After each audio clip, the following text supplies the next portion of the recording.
bringing you the slightly well-endowed. No, I can't say that. And we're off. We're off. You're listening to the incredibly amazing, what's the name of the show? The FilmFile. Brought to you by the slightly above average film geeks for film geeks. Do you want me to say that again so you don't have to edit it? It's fine. I can edit that easily. We've only been doing it for 98 I know. episodes. What's the name? You forgot the name of the show. We should name this show. We should really give it a title because it's not. I don't know. It's not landing for me. All right. I might use that one again because I think it's quite funny. That's messed my brand up.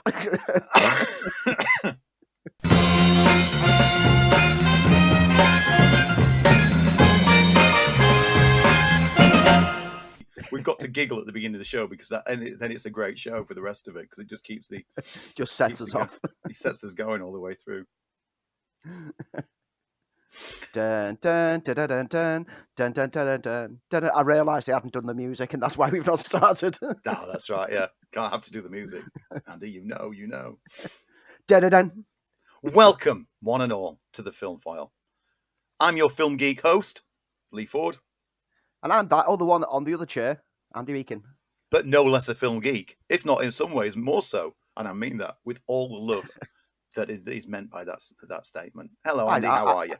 I know you meant nothing harmful. I wouldn't dare. I'm film geek and proud. I'm good. I mean, like you. I mean, we just heard you cough there, and that one will stay in the edit. Oh, good, because you're going to be editing a lot out in this particular episode, I can tell you. If you want to know more about the FilmFile, then you can do so by simply doing just this. Remember to jump in on your lines. You can head over to Twitter and follow us at FilmFile UK. You can pop over to Instagram, TikTok, or Facebook, FilmFile UK. Or you can email us with thoughts, suggestions, top 5 films of all time, top films of 2021, any films that you've seen in 2021, problems, any films that you can't remember the title of, and you just know a few little clues like an actor or what it was generally about. Fire any emails our way. I just want to read stuff. Just send us stuff to read, and we'll answer whatever we can on the upcoming shows. And that'll be podcast@filmfile.uk. Get in touch. We'd love to hear from you. Over the last few weeks, you may or may not have detected me rant about certain films. And one film that I seem to rant about more than anything else is the 2014 Australian psychological horror film directed by Jennifer Kent, and that is The Babadook. Do I hate it? Do I loathe it? Do I actually like it? You're going to find out.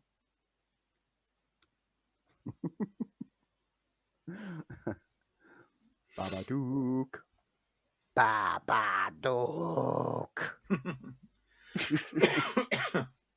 The film stars Essie Davis, Noah Wiseman, and Daniel Henshaw. And it's based on Kent's 2005 short film, Monster.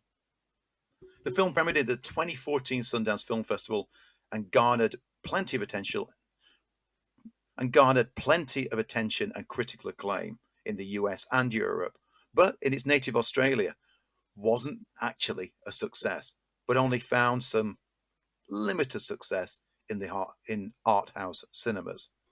And the story is Sam, a young boy is convinced of a monster's presence in the family home due to certain disturbing visions. His erratic behavior concerns his single mother, Amelia, who spirals into a state of paranoia. Is it a ghost story? Is it a psychological thriller? Is it a piece of pants? Well, Andy, you've had a chance to watch it, and I have chance to either defend or deconstruct The Babadook. I can't wait, because you know that we picked up on this film because I had a 2-minute long rant about The Babadook. So, Andy, go for it. Right, so I'd not seen The Babadook, but I'd heard so many things about it, positive or negative. It seems that no one who I knew could agree with anyone else on this one. And your rants over the recent weeks made it clear that I had to see this film and we had to talk about it. let's just quickly give some background to it. It was a low budget production. It cost $2 million to make, and it's when I watched it, I didn't know what to expect, and you can tell that it's a cheap production. It looks like a TV movie rather than a cinematic movie, but in doing so, it smartly avoids the tropes of the genre quite well. There's no forced jump scares. There's no orchestra throughout telling us how to be afraid. Instead, it's a very low-key approach to presentation, playing as a drama with supernatural and psychological elements.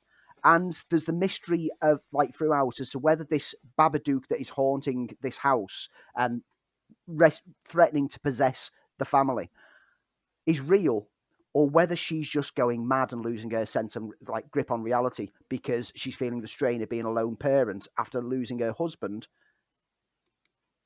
a few years ago. Of course, it's a horror, but it plays very differently to how I expected horrors to play out. It explores various themes and can be interpreted in different ways. And yeah, if I was to talk about how I interpreted it, I saw this as an analysis of the breakdown of the mind through long-term depression. But someone who I know saw it as the pressures of raising a seemingly autistic child. Someone else that I know who wrote a review on Letterboxd thought that it was a reflection on the state and the lack of care given to single parents in the wake of trauma. So there's a lot of like deeper meanings that you can draw from this film. And what I thought was great is it doesn't force what the meaning is. It doesn't actually pay off by telling you what it's supposed to be representing.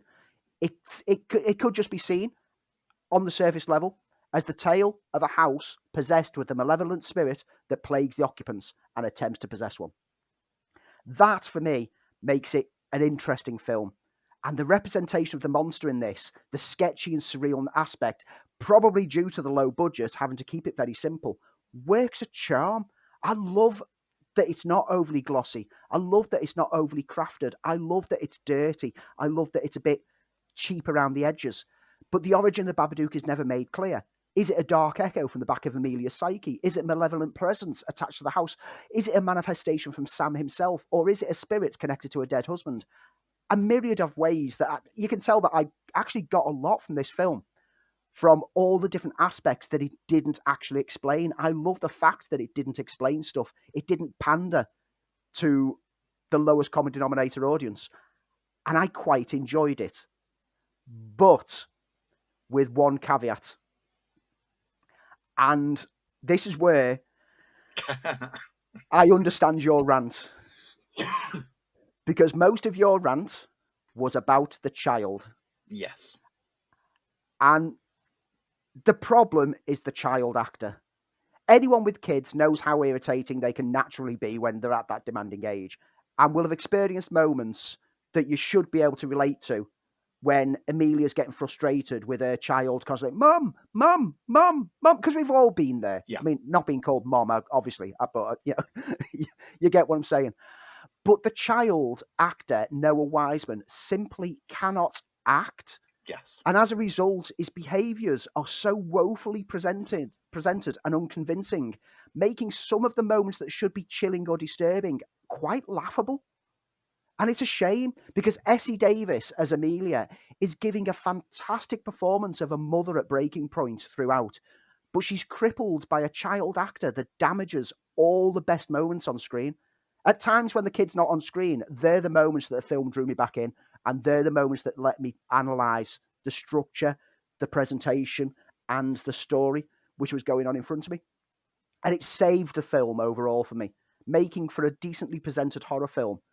But we was let down by that one small 6-year-old aspect that I don't think I can watch this film again because I grated my teeth almost to dust so many times when he was on screen. That's exactly the reason that threw me out of this film. It's snowing again. Yeah, it is, apparently. Oh my goodness, it certainly is snowing again. It really is. What I do like about the film, and I don't hate it, it's one of those films that annoys me for the reason that when people don't think of it as a horror film and try to write it off as an art film, which its intention is to be a horror film. It might be dark, it might be psychological, but hey, I've seen a lot of Roman Polanski films to know that deep and psychological can still mean a horror film. I think what I got kind of caught up in, and I'll deal with the cast issue later, is the fact that people were, it was a bit Emperor's New Clothes. That people were saying this is the most terrifying film that you will ever see. This is redefined horror. No, it didn't. What it did Mm, was create a dark and unsettling story in a domestic setting that I liked. I love the yeah, design. I love the idea of the Babadook itself. I love the idea that is it a character of the mind. All of those points I really, really enjoyed. I think Essie Davis, who I'd seen in other stuff, but he's absolutely fantastic in this, and she dominates the screen. I think it was everything around it, which almost, when certain kind of critics dive all over a film, they have a tendency to decry other horror movies because it is at its heart of it's clever, it's well written, it has some interesting nuances in it. It's very claustrophobic, and I liked all that. I like the edge of sanity stuff, but there seems to be this whitewashing of other kinds of horror film because we who've seen enough horror films really know this is absolutely nothing unique. yeah, It takes lots and lots of tropes, and especially the ending, and does something different with it. But when certain art movie critics, should I say, get involved and suddenly start going, well, this is genius. This isn't a horror film. This is a psychological thriller, and start heaping tons and tons of praise on it, and then forgetting that actually it's really good, but it just fits into all the things that we tick about mm, other horror movies. You know, claustrophobia, insanity. Is there something in there? Does it mean something different? You know, I can look at Psycho. I can even look at The Exorcist, and look at all these other films and go, there you go. yeah. This is played with the genre, and it does. But to suddenly sort of say this is a piece of genius, which it has some parts of it are is a very, very good film. But we've seen those elements before, and I think my anger with this film is aimed at those critics who have a tendency to come in and swan around in a genre that we've grown up in and know all the different elements of horror movies. Then to suddenly sort of giving it plaudits for being a reasonably good film, Yeah. with a great cast, or great lead, should I say, and then to sort of It, deconstruct all the other horror movies that come out and sort of um, it's that it's that age old thing. Let's raise one film by decrying the rest around it, and that's what I it, think annoyed me more so about the Babadook when it came out. Is it got all these plaudits, but kind of decried the rest of horror films as of not being worthy, and I didn't think it was that good to be to be raised on this sort of pantheon of being one of the great horror films of our time. It's a good film, but it's not the greatest horror film of all time. It does have some good horror. It has some a couple of jump scares in there. It's got a genuinely moving story. And the second reason I hate it is the thing that you pointed out. That kid character is so annoying. Whether he was poorly directed, whether he was just a terrible acting choice, every time he's on screen, it's fingers down a chalkboard for me. That it, performance is so overwrought that it just takes away any sense of threat, because I don't yeah. believe in that character, and I don't care. Ultimately, I don't care what happens to that child. It could be the first horror movie where a child is actually, murdered blatantly on screen, and we're all a lot happier for it. It just took away any sense of threat, because as soon as that character came on screen and overacted in this ridiculous manner, hey, the character could have been autistic or not, but it was never addressed. But the portrayal by the actor just takes away any tension. And I kind of dreaded every time that kid came back on screen, because when I was enjoying the movie, oh, bang, here comes that kid again, and just takes me completely out of the film. With his monotone, yelly voice. Yeah, And I I mean, mean, that's it. The kid character is supposed to be irritating because that's supposed to be one of the aspects of the film is that she's finding more and more irritation because he's at that demanding age. But it's the way that the child actor presents it. It's mummy, mummy, mummy. I want this. I want this. I want that. It's like a Dalek. Yes. And I'm sorry, but it's if you're going to have a child in a film, at least find one who can, convey a range. At least get a different range of voice, not Yes. just emotions, but voice. It's not a great example of child acting. And I'll be quite happy if I never see that child actor on screen again. With regards to the whole snobbery, and it is snobbery Yeah. of some film critics towards horror, it's as though they look at horror as a genre is cheap and it's throwaway and it's nonsense and it's Absolutely my garbage and point, it's Andy. rot. But they're missing the point that much like sci-fi is a foundation which societal stories can be told. Anything that can pressure society is told in a sci-fi stance and works well.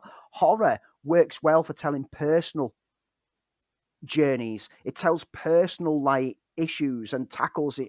Depression, anxieties, the stress of parenthood, all are tackled within horror framework, and this film uses all of them. Horror, sci-fi, whatever, should not be just dismissed. And we've had this rant whenever we've spoken about directors who talk about superhero films not being good. Yeah. They're missing the point of them.